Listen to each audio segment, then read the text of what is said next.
So we are kind of there. And just to kind of recap, we had a class yesterday where we actually equated a lot of the movements to this, okay? And what I thought we'd do is just go over some of that again. So again, this is on the point base. Important right here is a triangular foot position. My body's pretty much like a closed door. Or you could say this is like the full moon position. Right? Without twisting the knee, we're going to a half moon. Okay, here. Both hands are top. Okay, now this starts insidiously because right here, I just say the energy is dead. Here the energy has to be alive. I'm holding from the top. Boom, boom, boom, boom, boom. And if I'm sloppy, that happens. If I'm this way, I'm asleep. So I like holding from the top. Okay? And it will drop it and catch it. Drop it and catch it. Right hand's position more towards the hip, the right hip, left hand. And I'm positioning by the shoulder width. If you're holding something shorter, you choke up a bit. Yeah. We were doing a little bit was having somebody grab. But there's this mentioned boom, there's that movement before or outward change. Boom, click, and then. So, I'm kind of saying right here, what do? You're letting go of what you don't need anymore and keeping what's necessary. See, if I don't keep what's necessary, I lose everything. But if I'm holding on to a lot of what I don't need, I'm going to be mechanical or tense. So there's a position.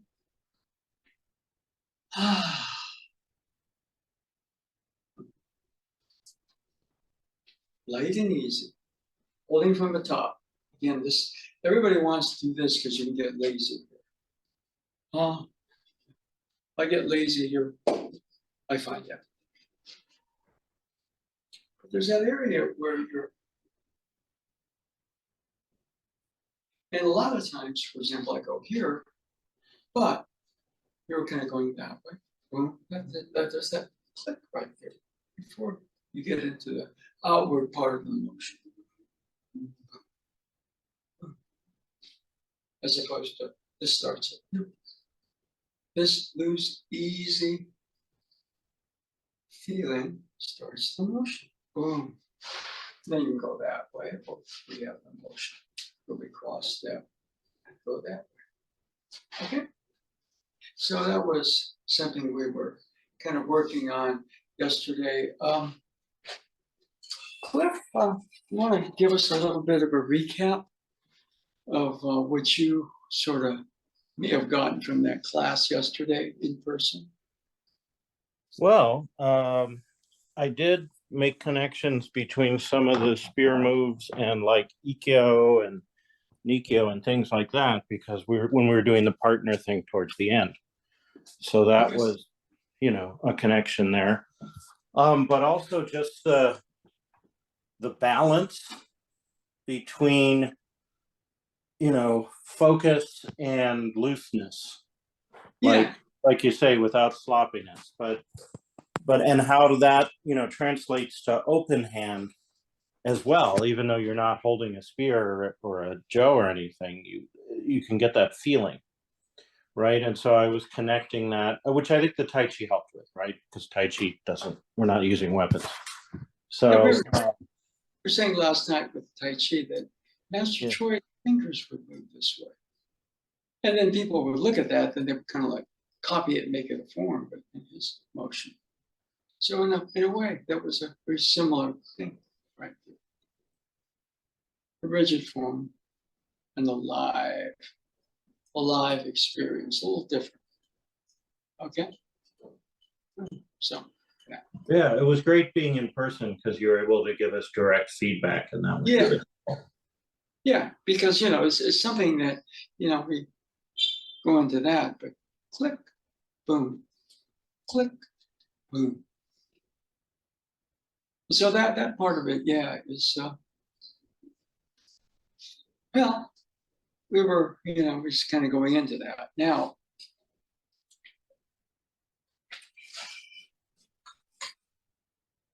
what I'm going to say a little bit is that, for example, let's just call this more the yin.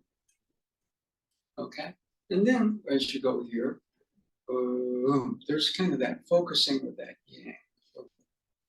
And what's interesting, if you don't get the yin, you don't focus, you tense.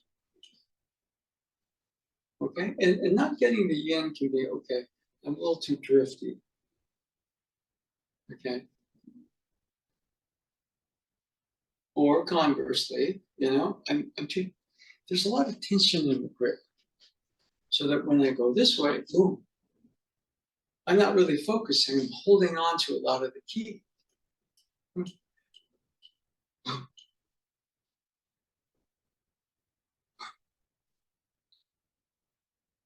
And right here, for example, if it's straight here and I hit something, my wrist bends back. So this is right under the heart and a little in front. And right at the end, there's what we call that double spiral.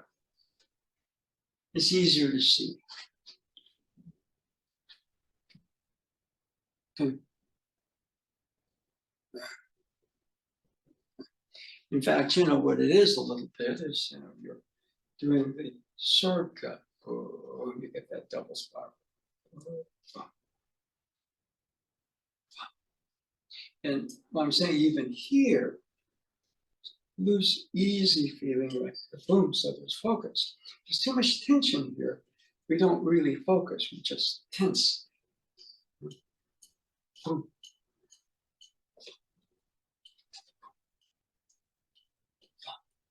Okay. In order to understand yang, you have to understand yin. Okay? And what we're after is really neither yin nor yang, but the balance of yin and yang. And so what we're doing today is just saying, okay, just this motion here. Oh. And if I'm a little too square here,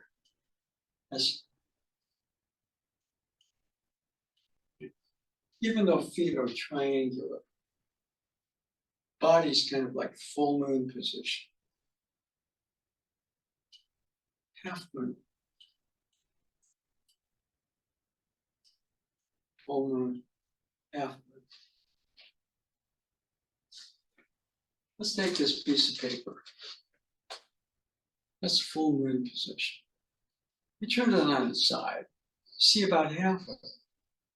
Now, right about here, you see almost nothing. So, full moon, half moon, quarter moon, almost no moon. Okay? So, you can have your feet in a triangular position. But the body can be square. When the body's square, too tense. So, we're beginning to open here. So, the triangle and the body opening are important ingredients again. Getting that feel.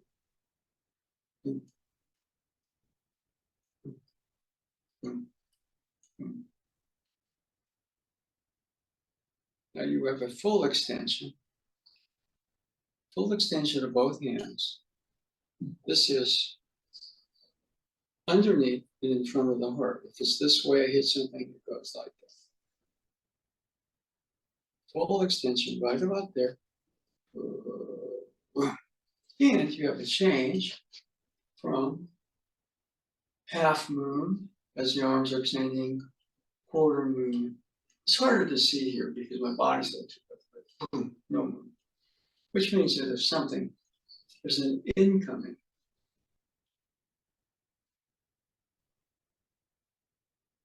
Boom. You're off the line with the incoming. And at the very end of it, you add that focus. Full extension. Boom. Okay?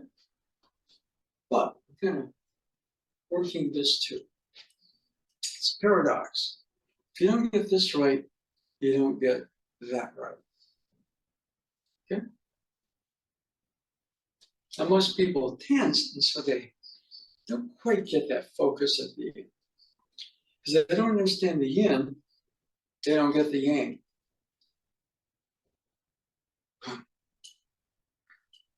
Well, in those sense, it kind of prefers the term. This is receptive. Really, it's very easy. You're there, not in an oppositional way, but you're there to be yourself, but also to be a good listener. And then when it comes time to speak, and what you'll notice here is the tip goes out in the spiral. Boom. Da, da. The spiral doesn't come from the hands, but really the hands go straight, but the turning of the body, going from your half moon to quarter moon to long moon creates the spiral. And you're also out of the path of attack. Now, if it's a big attack, boom, you do the same thing, but you obviously move to the side of it. There's a truck coming here. I don't want to go this way. I want to get onto the pavement. Okay, right? So, we're analyzing a little bit what we call the thrust position.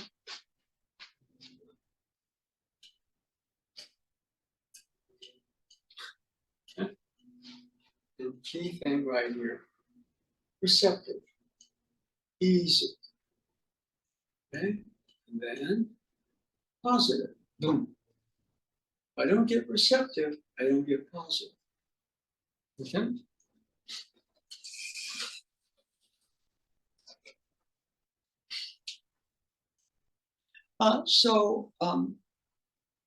Feel like anything, Cliff?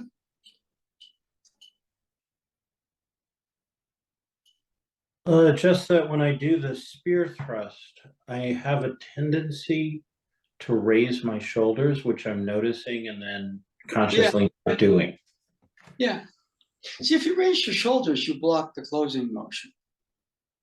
And raising the shoulders means to some degree, I'm not really in receptive. See, if I'm here, when I start to move, I'm going to tense more. I'm going to confuse tension with focus, focus with tension. Okay. I think I was reading something where, Bruce Lee could teach his method of hitting to a student on the first lesson. Okay. Now, obviously, on that first lesson, they couldn't hit like him because it's a process of refinement. Okay. But if I'm holding any tension,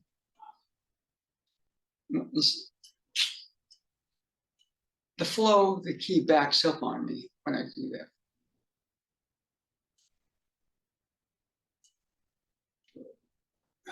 Okay. So one time I was at dinner with my daughter and my granddaughter, right? And my granddaughter was having kind of a exchange with her mom. It happens, okay? And so I created a game on the spot. Okay, now that's what she and I tend to do. Although she's usually the one that creates the game. She creates a game out of nothing.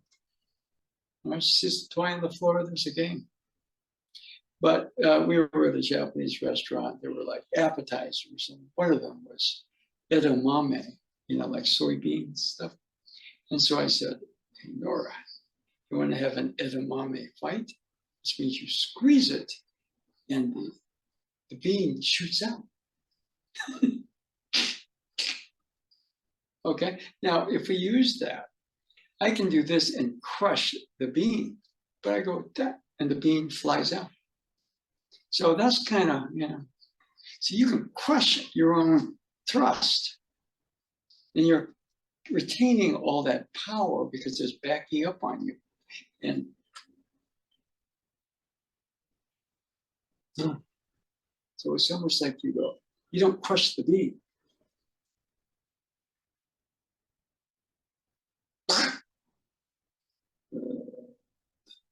And she loved the game. By the way, I don't think we kind of realized she thought it was funny. So it didn't go very far. We didn't fill the restaurant with edamame beans. Okay. But there's an area where you can, right? Okay. There's a kind of a saying in Tai Chi, 1,000 pounds of force, you neutralize it with a trigger force of a couple of ounces. And now here, so what you're going to do is you want, to some degree, we're not saying 1,000 pounds of force, but there's a trigger force for that boom, that they just sort of happen through you. And so, we were working that a bit. Okay. So, Audrey, you feel like chiming in, feel free. You don't have to. Okay. You just want to. Right. Because a lot of ways, yes, go on. I wanted to ask, because I have such problems with my legs. I noticed that you're standing in like a triangle stance, and then when you did the thrust, is there some other movement in the feet? Actually, when you're doing practice in pairs, you're not fine tuning it enough. Where you full moon, 3/4 moon, half moon, quarter moon. Now, if I were a sheet of paper, you could hardly see me. Okay. And the gel disappears when what I'm going to say. Go on. The spear disappears when you get to that dark moon position. Yeah. In physics, they call that a hidden dimension. It's still there. If you look up in the sky, you don't see a moon. The moon's somewhere. It's just not visible. Okay? Yeah. Yeah. So, kind of that area. For me, if you were to ask me what Tai Sabaki is, it's those changes. Okay? Now, we're also kind of mentioning there's the basic of holding. Because when I'm holding this way, I tend to be much more too square, or I can take the whole thing and try to do it that way. Receptive changes to positive. Boom. Okay. And so, what's your question about the feet is good because it's a triangle, point base. So the feet form the triangle, but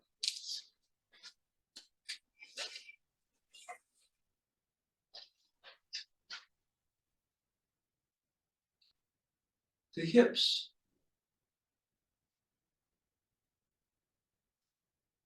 I'm twisting the body.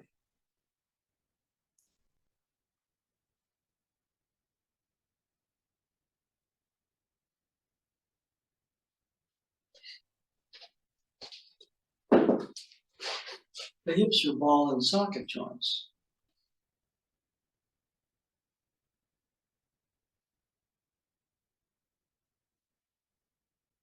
And the feet are in a triangular position. See, if I'm here, I don't get much change in the body with a square posture. But I can stand in the triangle. And is there a little bit of a forward on the foot when you twist Sure. into?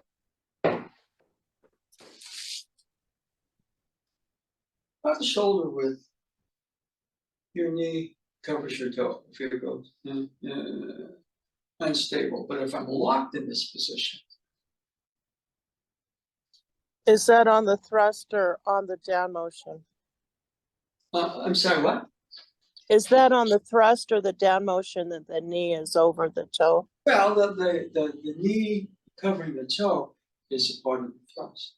Boom. Okay. Now, one thing this does, okay, if I'm nuts, doesn't seem like a lot, but it's an extra 6 inches or so. Okay. And let's say I'm a basketball player and somebody's taking a shot and I swipe at it and the shot, he gets to get the shot off. But, or I'm going to the hoop and there's a shot blocker here, all right? And I get my shot blocked. But if I'm Stephen Curry, I'm going to be adding that little extra turn to kiss it off the glass or to float it up in the air. So you see it in the various things. Oh. If this goes, you know, 2 things that happen. As the hips turn, the knee kind of comes in, unstable. But also, I hold back and just jam.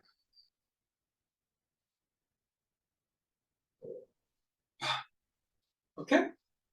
And it's not as dramatic as the piece of paper.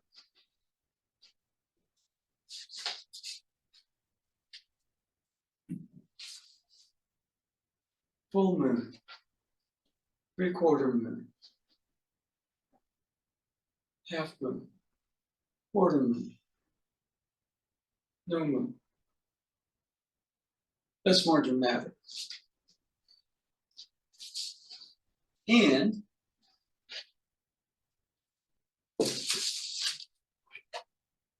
the hips, see, I don't want to twist the body.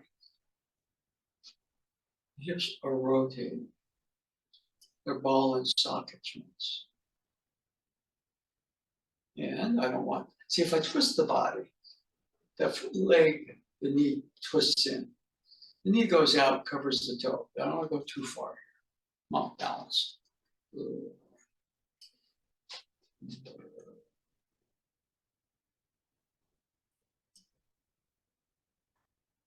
Move I see Curry do is crossover, step, angle the body off the glass between 2 shot blockers and in the basket. Just kind of just then entice the body. This gets blocked. This floats off the glass, goes in. So the body changes. Okay.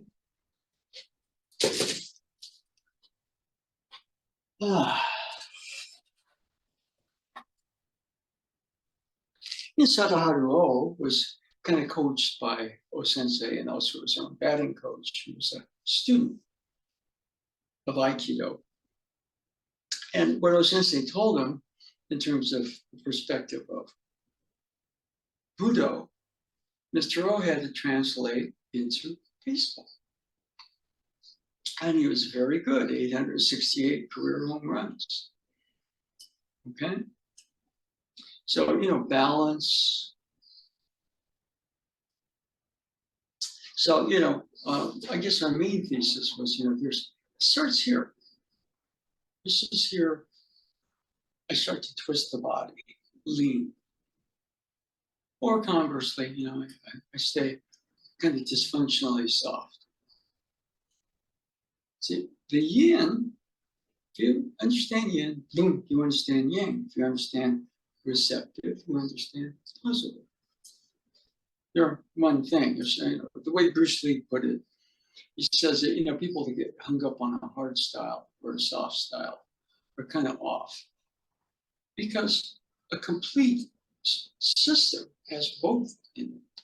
And you realize the receptive sets the positive, and the positive allows you access to the receptive. So the balance, yin, yang, fire, water, heaven, earth, mind, body. See, if you get the mind, the body has a fullness to it. If you get the body, the mind starts to kind of find its fullness with itself. All right? I was reading an article where Curry was interviewed. He says, you watch a video of a play in a game. He says, you can see all the decisions that are made by all 10 players, of which you may be one.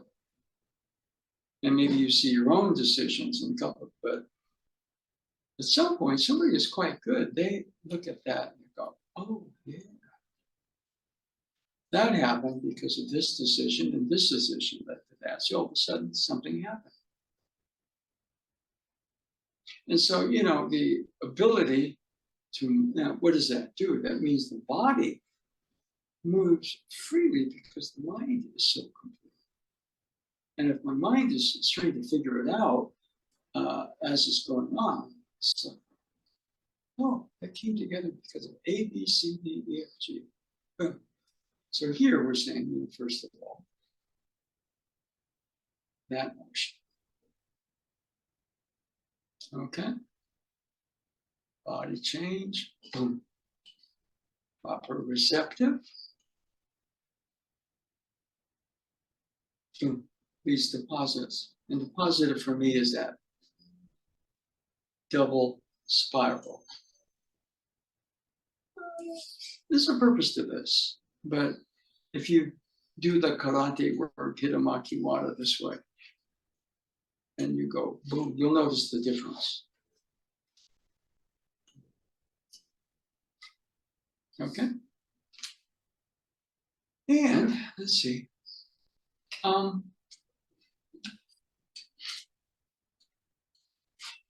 So if we were, for example, going to go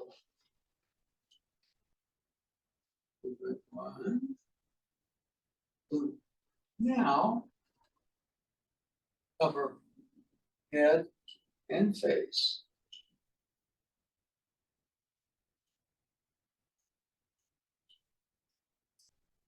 Okay.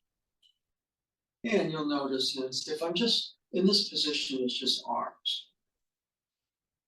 So we're back to the full moon position. That motion down is back to the half moon position.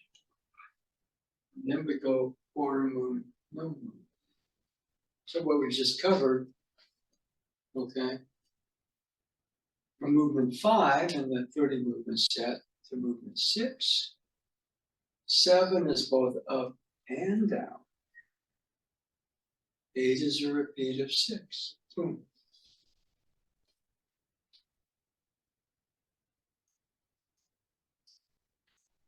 And the triangle is a very natural posture. Here, you don't have to stand in the triangle. So if I'm just taking steps, I don't walk this way. Walk this way. You've been walking backward. What is that? That's a triangle. That's a natural. All right. So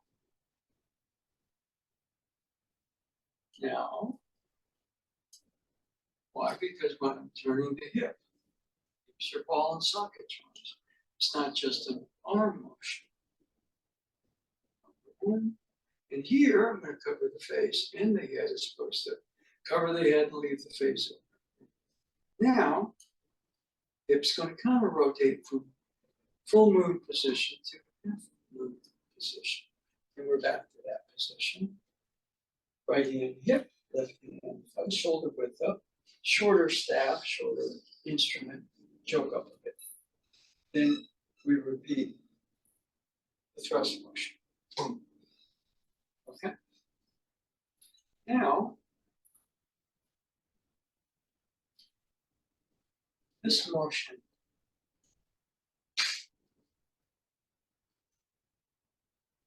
even though the palms are up, there's a little bit of that feeling there, because if you're pulled too much, that happens.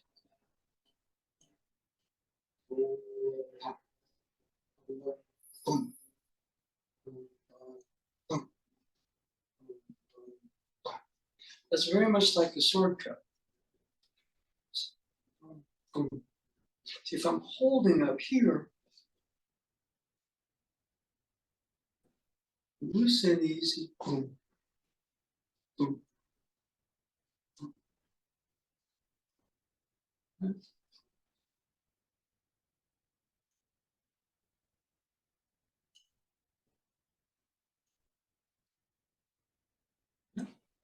So we start in the 30 movements at 1, 2, rightward, up, leftward, down, 3, 4, boom.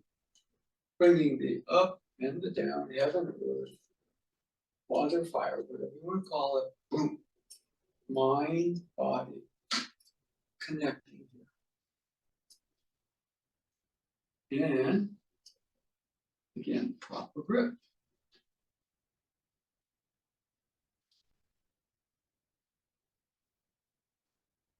Movement number 7 is both up, body, full moon position, back to half moon position. Movement 8 repeats 6. Boom. Now, raise, right hand up, right foot up. You can advance on this. Or if somebody's rushing it, you can just step back. Up. Now we're back to the full moon position. Right hand up, right foot up, left hand down, left foot back. Now here, what I want you to look at, this is kind of a straight cut. If it's a spear, there's some sharpness at the end. You're cutting, not just striking. But I want you to see if I go this way, my head and face are exposed. So right here, we're going from the full moon position, half moon, quarter moon, no moon. And when I go like that, or some variant. At the very end, head level, boom, there's that closing motion. Raise, left foot up, right foot back. We're back to the left position. Full moon, quarter moon, half moon, boom, boom. Okay. So just those basic moves involve proper way of holding. Once you understand that, then whether you're going this way, boom, or going this way, boom, or going this way, boom. The focusing is not a tightening motion. Boom, it's a focusing motion. Okay? Anyway, we got a couple more rings. I'm not really sure whether. Audrey was having some connectivity issues. Oh, okay, good. So that works. Okay. Any questions or observations? Because those are real basic moves that we're covering them right now in San Jose State. Yeah, I noticed that if I focus and make sure my base is good and, like solid without being locked into position, and then I do the spear thrust, my hips I don't contort. My hips just move freely. Yeah. I noticed that. Okay, good. So I'm working on. You asked me a few weeks ago in class to keep focusing on that base, so I'm doing that. Well, about the base. If we just go back to this,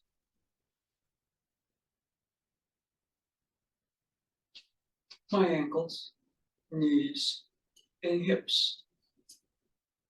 There is that down. See, I don't want to be this way, holding.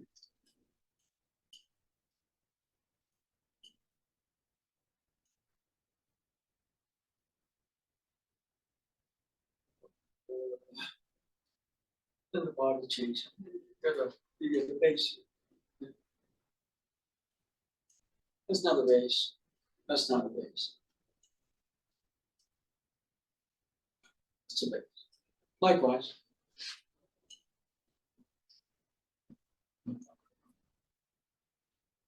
Focus. Still holding the same way. Ankles, knees, hips, full moon, half moon, quarter moon, almost no moon. Boom. So, just those basic moves. Yes, there's a base there. But the base is not something you hold. The base is there. It's like the bass beat in a jazz floor. I mean, I listen to stuff like that. I to be honest with most of the time, I don't follow the piano. I follow the bass when I'm trying to play. Okay, right? Any other questions or observations on that? Yeah, sure. When I'm doing it right, then when I sort of drop and catch the spear, it kind of wants to go into the thrust. And when I'm raising it, if my hips are and everything are in alignment, as I move into, from the full moon position to the half moon, the Joe just comes down. It does it automatically. The whole body moves as a unit, and I'm not actually trying like, oh, I'm gonna hit. It was just more like this is a consequence of how I just moved my hips. The way that Bruce Lee put it, I don't hit, it hits. There's a place, where your own mind is in a very, very clear, sort of fertile place. Your body's loose and easy and connected. And then, you're doing them, the office is still there, but it's also boom, something. It hits, it moves. Okay? And that's from the opening of Enter the Dragon. Okay? Master Troy used to say, just tell me, develop the chi. And then you will the chi to move you. Boom, boom. I'm going to do a form. Boom, boom, boom. So the same thing here. Boom, boom, boom, boom. And it's real difficult to get that or some piece of it. Now, we're working on maybe increasing the piece of that we get. Or since they had a lot of it, okay? And, the actual basics of things like holding and standing. What you really want to be able to do is, access that. But, we go back, let's say, to what Mr. O said. And, he had his own check, his own basics of holding and standing and everything.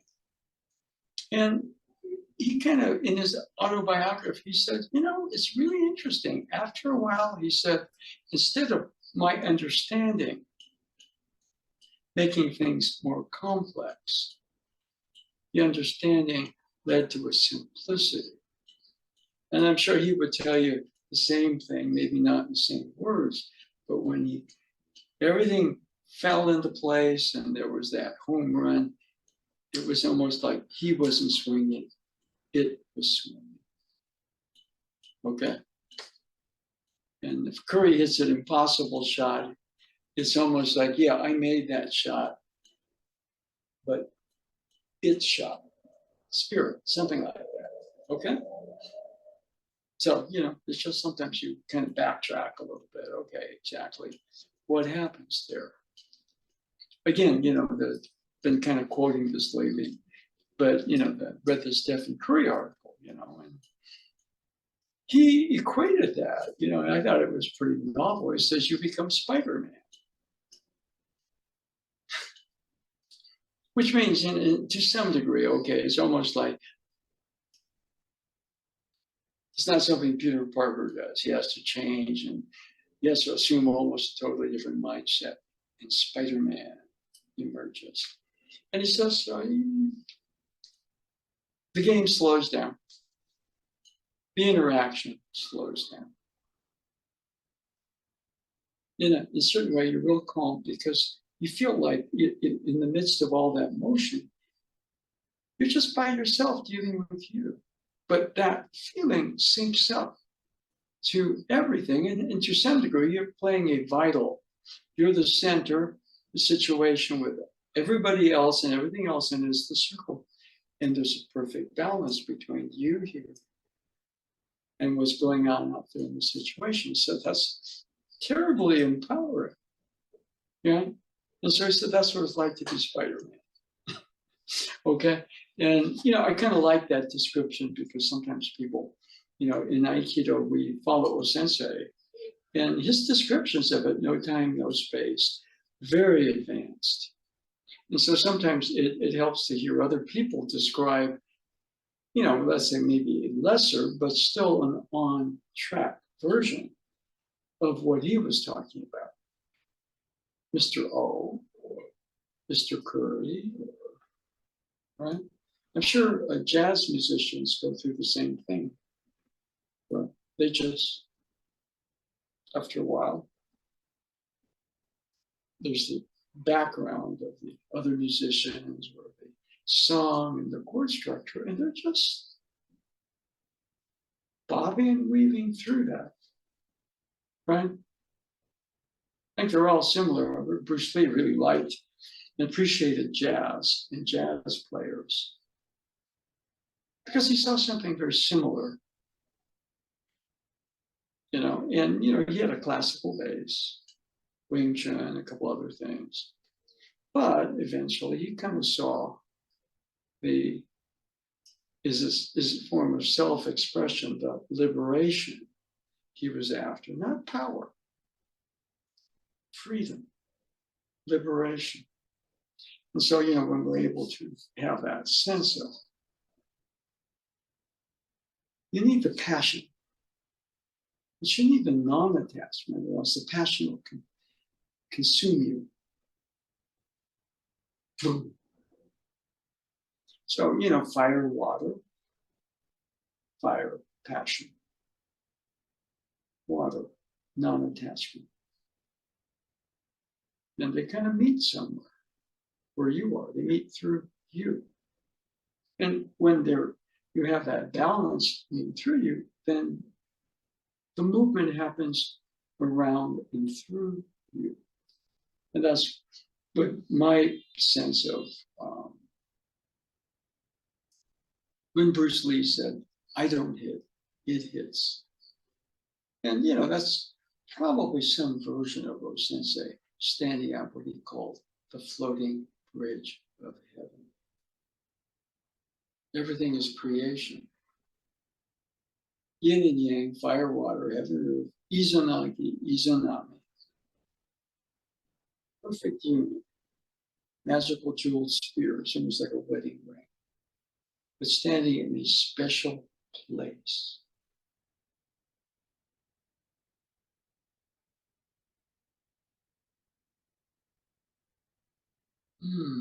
Then everything.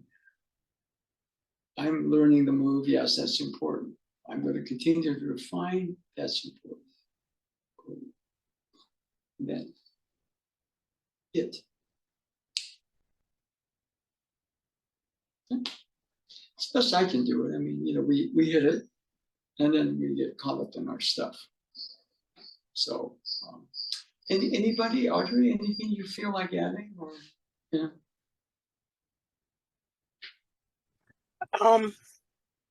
I think for me, the powerful part was when you said, you didn't say it quite like this, but you have to have the balance between being attached and unattached. Yeah. Yeah. I've tried to be unattached, and then you go the other extreme. So that really resonated with me. Well, one of the things somebody said to me once, some people confuse non-attachment with detachment. You don't want to be detached. You're involved. But if I'm too into something, I'm too tense, and I may be driven by a great passion, but that passion, fire will consume you. So you need the water. And you can look at, okay, now what is the balance of fire, water, yin, yang, light, dark? You can substitute for many A and B systems. But we're saying today, if you start to get a feel for the receptive, then the positive bloom opens up. Likewise, you get a feel for the positive, you're backtracking, and the receptive is getting clearer with itself. Now, for example, most people, the palm and that lead hand, why? Because I can be lazy. I stand here, yeah, I'm doing all that. On the other hand, if I'm here and I'm lazy, I find out very quickly. And you can hold with one hand or the other hand, but it's easier to hold with both. And then from that place of receptive, or to some degree, see, you're not detached. You're not attached. Okay. Okay. And one of the things I think that Stephen Curry said, he misses, there's another shot. He doesn't attach to failure. Or if he misses, he becomes detached. I don't care. This is a bad game. I'm going to just go somewhere else. No. He cares. There's passion there. But if he tenses up, and that passion pushes him into an area where he's forcing things and throwing the whole flow of the game off, then that's self-defeating.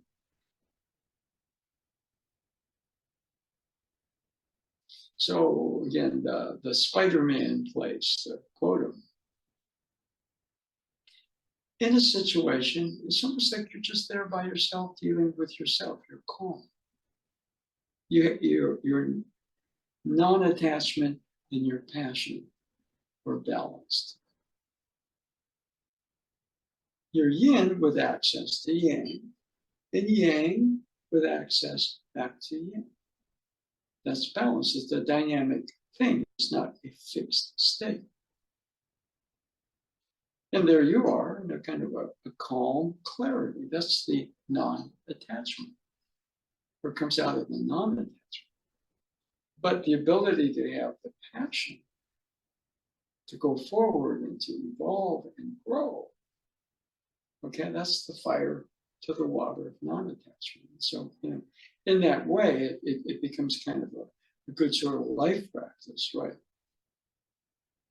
I mean, my passions can just consume me.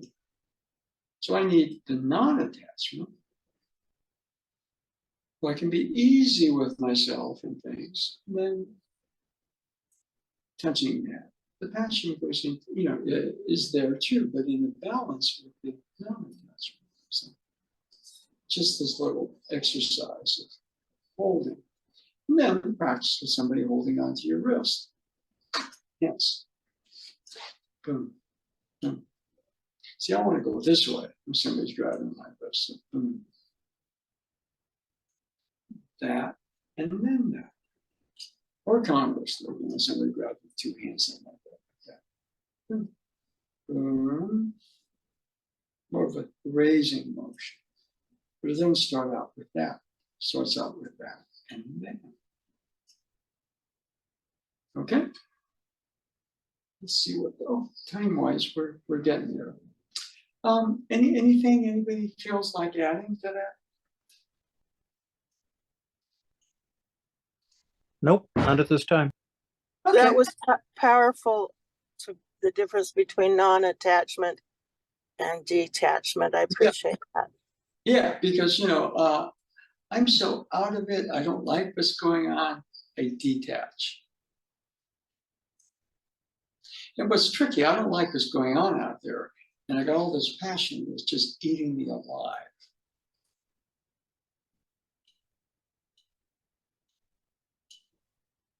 I'm going to go for balance. Yeah, I don't like what's going on out there either. But be easy with it and yourself. Then kind of your own passion won't destroy you. You can focus it. Martial arts, I mean, Aikido is good because what we're focusing on is creating harmony. Okay? I mean, if you look at Osensei, we were kind of trying to say that yesterday. His lineage was being a warrior, a martial artist. But he was a warrior for peace. And his weapon, love. You go back to the beginning of the A to B, yin to yang, light to dark. You got Izanami. And you have that jewel spear. What does that represent? Well, they're standing in this special place. And that place with this spear, that's kind of like a wedding ring, symbolizes their magnetism or their gravity connecting. In that special place, because there's all that heavenly brine, which is probably primordial chaos. Somehow there's that floating bridge, calm, clear. The archetypes come together in perfect balance. Through what? Love. What happens there? They use the heavenly brine, is transformed through that spear into the islands of Japan. Creation. And you could say the islands of Japan out of the primordial chaos. Symbolic for the creation of the universe.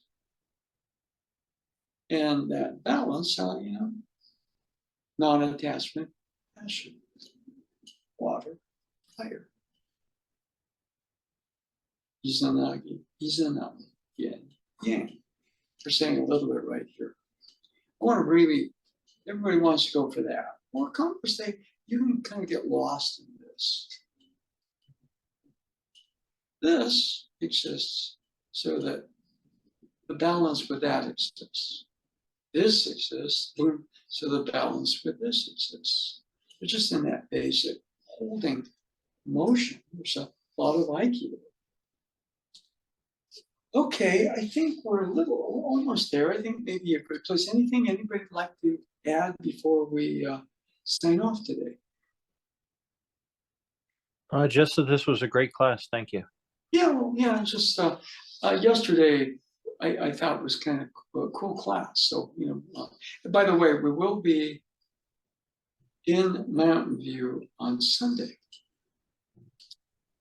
for our usual 11:30 to 1 p.m. class. Okay, so thank you for tuning in today. Thank you, Sensei. Okay, nice to see you, Audrey. You too. Okay, bye-bye. Bye. Let me